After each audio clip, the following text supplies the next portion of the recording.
we're back. Today we are going to read We Don't Eat Our Classmates and The Cool Bean. All right. We don't eat our classmates. We don't eat our classmates. Hey kids, you will never be eaten by a T-Rex. They are extinct. I promise.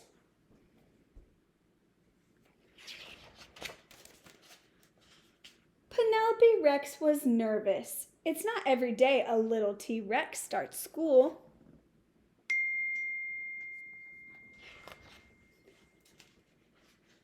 What are my classmates going to be like? Will they be nice? How many teeth will they have? This was very important.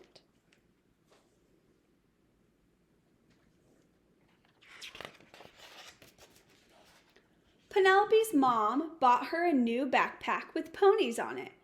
Ponies were Penelope's favorite because ponies are delicious. Penelope's dad packed her a lunch of 300 tuna sandwiches and 1 apple juice.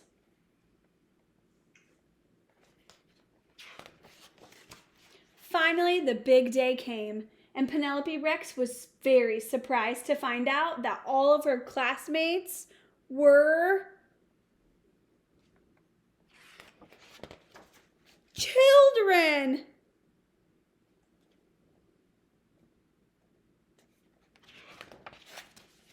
So she ate them because children are delicious.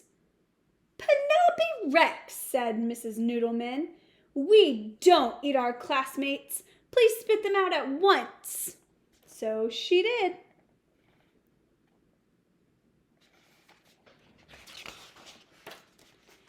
It was not the best way to start school.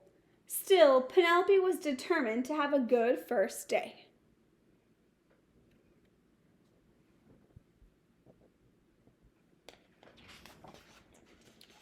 She tried hard to make friends at recess.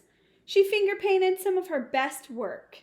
She even saved Griffin Emery a seat at lunch. You can sit here.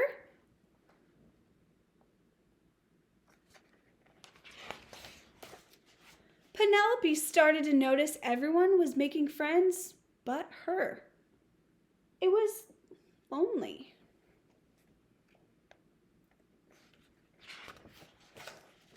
When she got home, her dad asked about her first day of school. I didn't make any friends, Penelope cried. None of the children wanted to play with me. Penelope Rex, her father asked, did you eat your classmates? Well, maybe sort of just a little bit.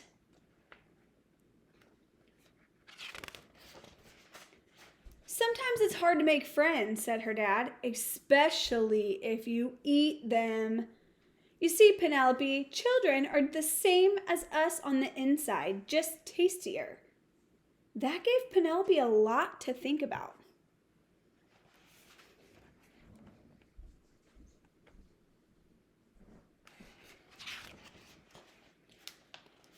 The next day, Penelope tried really hard, but poor Penelope, she could not stop herself from eating her classmates. Mrs. Noodleman, Penelope ate William Amato again, and they were all afraid of her.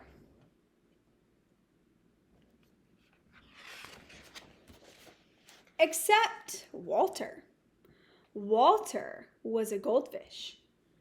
So Penelope tried to make friends with him. Will you be my friend?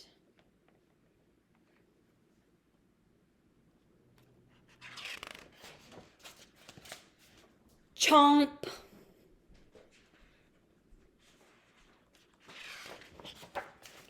Eee! Cried Penelope. He's eating my finger. Wah! Once Penelope found out what it was like to be someone's snack, she lost her appetite for children.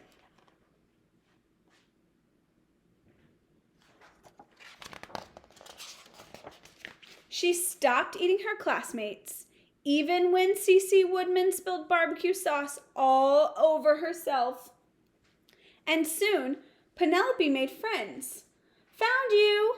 Want a brownie? I helped make them.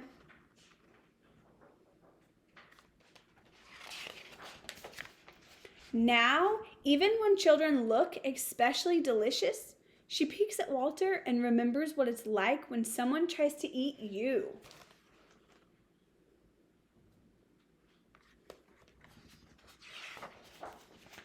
And Walter the goldfish stares right back at her and licks his lips.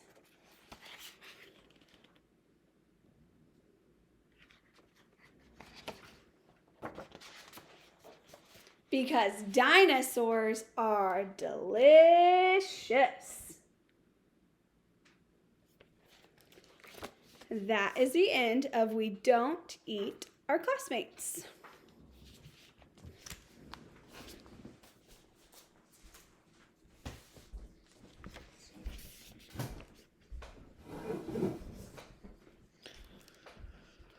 The Cool Bean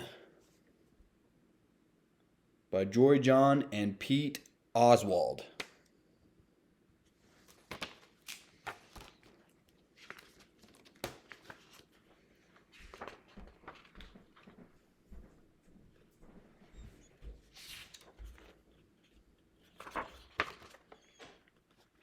Watch out! Here come the cool beans. The cool beans.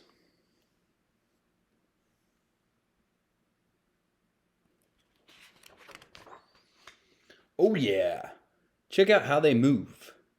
Look at the way they swagger. Notice their sunglasses. Yo. The cool beans are known all over school, from house to house, across town, but beyond county lines.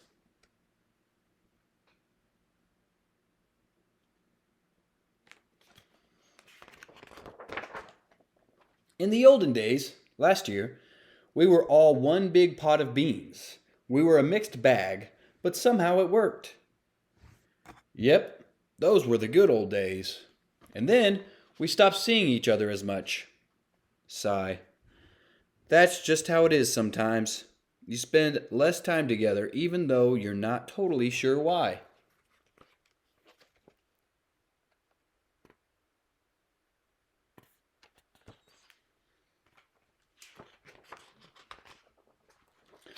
I watched as the beans I knew so well, the beans from my own pod, became the cool beans.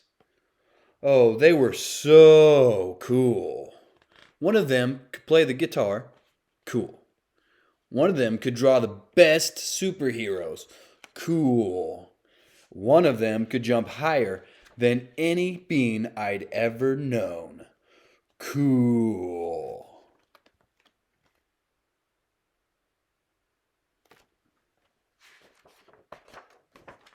Me? Well, I mostly stayed the same. Sure, I made some small changes. I wore sunglasses. Too big. I slicked my hair back. Too slick. I strutted around. Ow. I swaggered. Oof.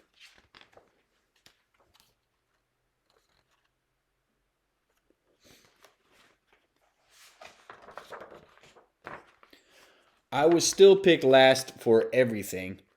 My clothes never seemed to fit. I snorted when I laughed. Honk. I walked into stuff. Whoomp. I was an uncool bean for sure. I started thinking of myself as just a common bean with no special skills. I couldn't compete, so I didn't even try. I'd never be a cool bean.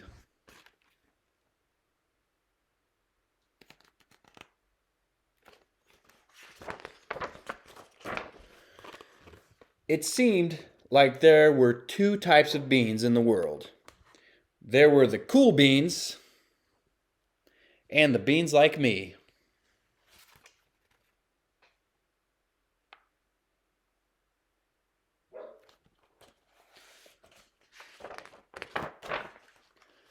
The days all blended together. I lived my life and things were just okay. I took tests and ate lunches and mostly kept to myself. The cool beans continued being cool. I mean, sure, I missed them a bit, but it's not like I was going to say anything. I felt like all that coolness had gotten in the way of our friendship. And that's how it went. Until one day,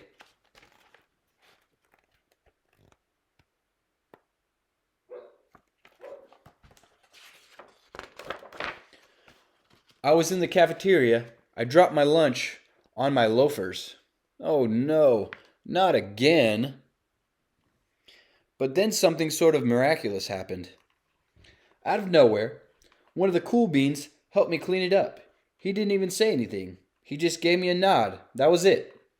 Later, I was out on the playground. I tripped and scraped my knee and maybe cried a little bit, and everybody saw it. Another one of the cool beans came to my side, and without a word, he dusted me off.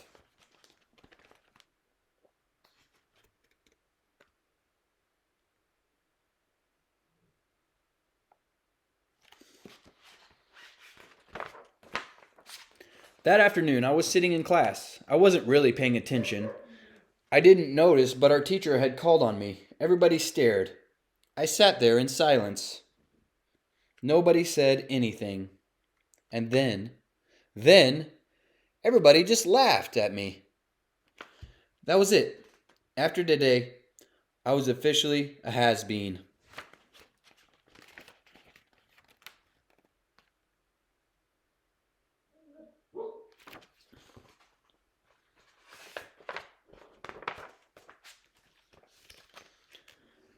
But then, one of the cool beans stood up and came over to me. Everybody watched. She leaned in close and whispered, "Hey, the teacher asked you to read from page 32. Then she gave me a quick wink and went back to her seat. It was a small gesture, sure, but it was also everything.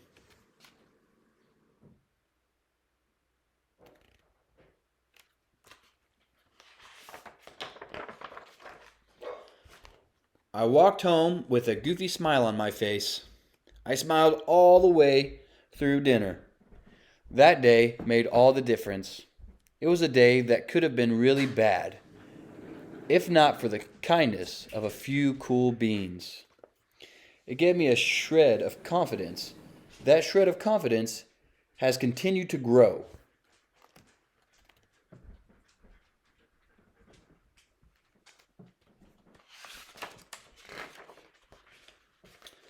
Somebody had my back. Or a few somebodies.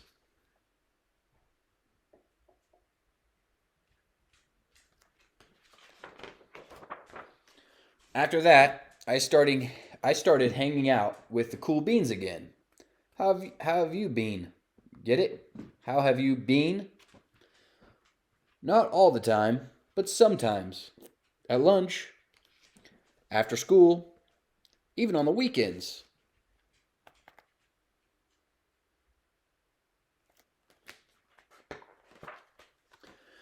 Throughout all of this, I realized that it's not about how you look or any of that other silly stuff.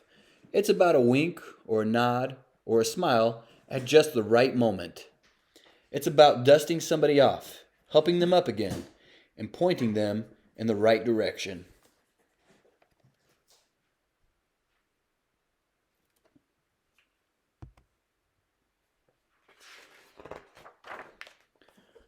You need a hand?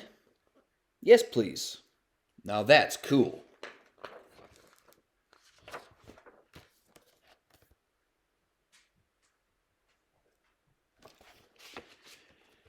And that was The Cool Bean by Joy John and Pete Oswald.